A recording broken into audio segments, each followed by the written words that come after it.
Hi guys, and welcome to another episode of Kabir Considers. In this video, I'm going to react to a NATO versus Russia nuclear war simulation. Now, I have been meaning to speak about this conflict for a while, and it's just, so we're 75 days in. From what I gather, this has gone on a lot longer than Russia anticipated. Russia's military has performed below expectations, I would imagine. Like, from my perspective, I've always thought that the Russian military was the second most powerful, most well-equipped, best trained in the world after the US.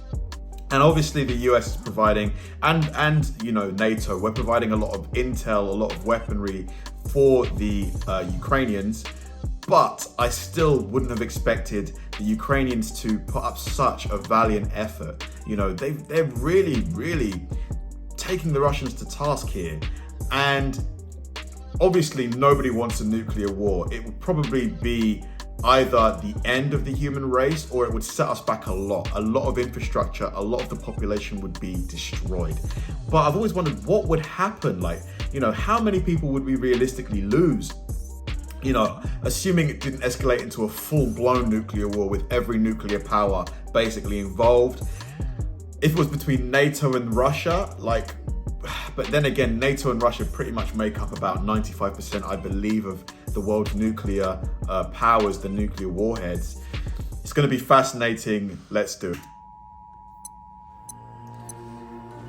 What you are about to see is a nuclear war simulation based on data collected and processed from the International Atomic Energy Agency, the United Nations, information publicly available from the Central Intelligence Agency, and other declassified sources. The purpose of this simulation is to provide a visualization of the global consequences of a nuclear war between the Russian Federation and state members of NATO. Even though simplified to a great degree, it shows in a clear and realistic way the outcome of a nuclear war. Based on recent geopolitical events, the software used on this simulation has considered Russia to be most likely to begin a nuclear war. Time is... That was a great prediction, considering this video came out 2 years ago. Accelerated. I mean, not that we are at a nuclear war stage, but I mean, we're probably closer to nuclear war than during the Cuban Missile Crisis.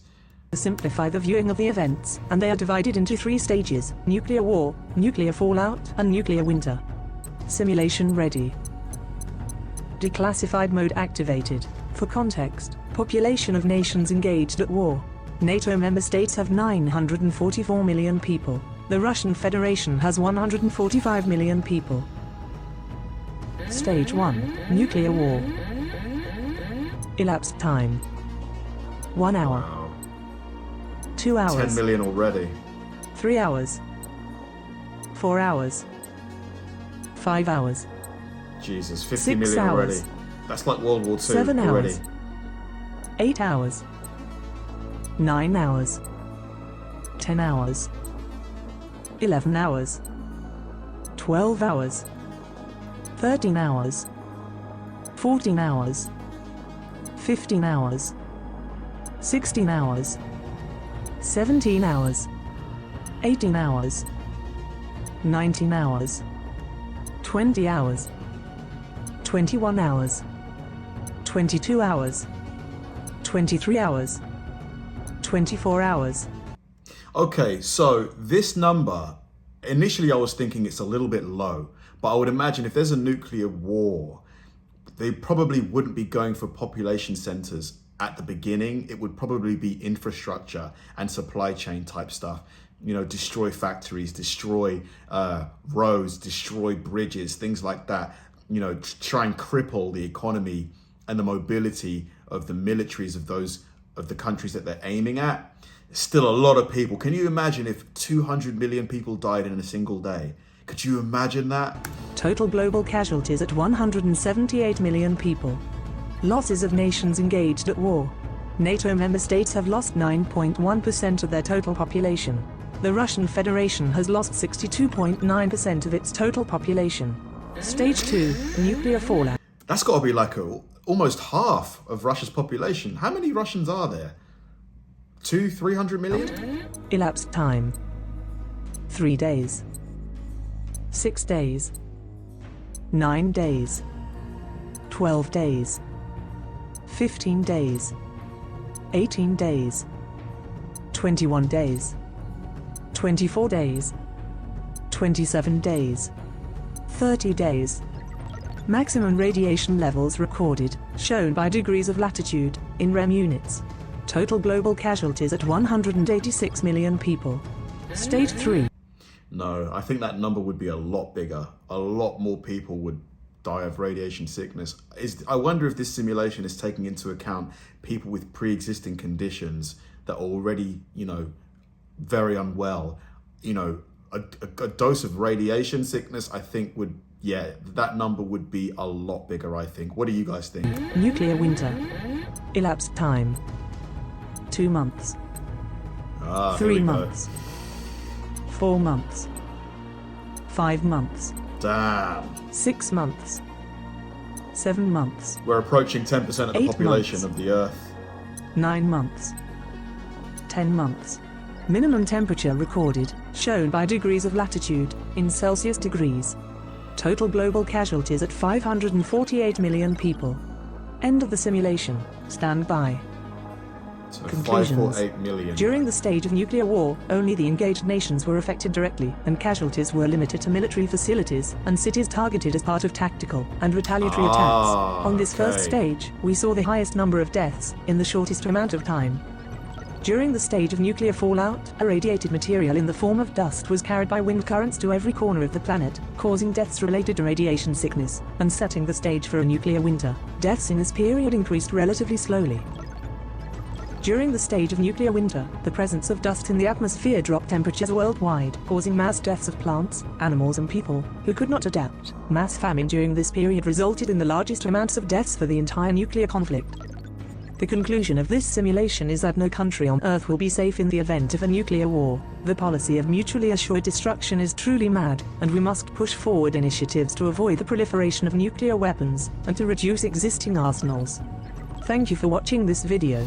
If you want to show your support to all the effort I put into making this 548 simulation, million. please leave your like, a comment. Seems low. Really good video, really interesting, although I think that number of casualties after a year of nuclear war, nuclear pollution, and a nuclear winter of 548 million, I think is very conservative. I honestly wouldn't be surprised if, we're approaching, it depends, because if it remains a fairly strategic nuclear war where, population centers, dense population centers are avoided, and it's mainly militaries trying to cripple the morale and the military capability of their opponents, maybe, but I just don't see that happening. I definitely see some countries, going a bit more aggressive and really trying to destroy morale quickly by taking out, look at Hiroshima and Nagasaki, dense population centers. I honestly think it would be in the billions of people that would die, especially after a year. Think of all of the people with respiratory issues, breathing in that nuclear dust, that irradiated dust.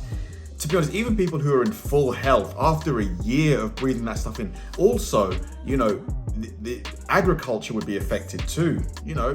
If there's, with the amount of pollution in the air, I would imagine that would block out a lot of sunlight, and it would keep a lot of we would not be able to grow crops, I believe, at the level that we typically would, meaning that we wouldn't be able to feed the population. Because the population is ever growing, even if it stays stationary. If our production levels go down to, say, 70%, that means 2 billion people can't eat. That's the poorest people in the world. Because imagine, if there's less food, the cost of that food, basically what we're seeing now with inflation, the cost of that food is going to get even higher. The poorest people, how are they going to eat? Yeah, it would be in the billions. God forbid we ever see something like that.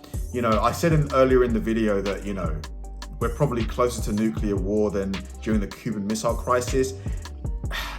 Obviously, most people know the story of the Cuban Missile Crisis. How, that one Russian person on that submarine refused to turn the key.